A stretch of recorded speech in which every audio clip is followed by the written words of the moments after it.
Hello, today we're going to be talking about Rosigold Mango. Rosigold is one of our earliest mangoes here at Tropical Acres Farms, and usually we'll have some fruit starting in March. Today is, I guess it's March 29th or 30th or something like that. So we've got a lot of fruit on these trees right now that's getting near ready to pick. We've already harvested some fruit off of them actually the last couple weeks. So we've been enjoying mangoes for a little while already. Rosigolds are kind of a classically flavored mango, which means they've got kind of a peach flavor, apricot flavor, I suppose. They're not a very big mango, probably small to medium size. This is around typical for them, but they can get a little larger than this.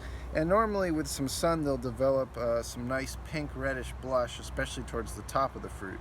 So they can be a pretty mango. And they're fiberless and freestone, so the flesh comes completely free off the seed. There's no fiber around the seed normally on a Rosigold mango. And productive trees, they are a little prone to anthracnose, unfortunately, so sometimes when they're grown a little further west of here, they'll struggle with fungus. But over here we don't have too much trouble with that, and they give us a nice springtime mango that will last into April. It's normal for these trees to flower in November or December. I believe this fruit's from a December bloom from last year, and they will sometimes flower multiple times.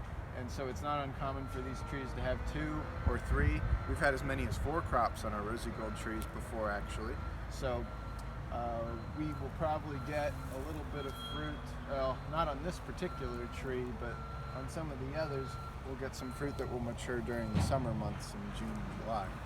But most of the fruit on these is going to come in the spring, March, and April. So we'll show you a little bit of the fruit that's on some of the other Rosigold trees over here. You can see this one's getting kind of close, turning a little orange. This tree is pretty weighed down right now. A lot of fruit on these lower branches. And they're actually pretty compact trees. They're not super vigorous growers, so they're a nice option for somebody that doesn't have a lot of yard space because they're not going to try to grow too big on you too quickly. So as far as where this mango is from, we're not really sure. We believe it's a South Florida mango that was selected in Miami, but its parentage isn't completely clear. It is polyembryonic, so it probably does have some Southeast Asian influence in it. But also has kind of a classic flavor, which means that it probably has Indian genes too.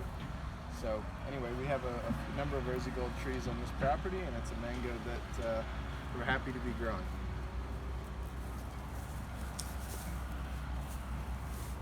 Bye.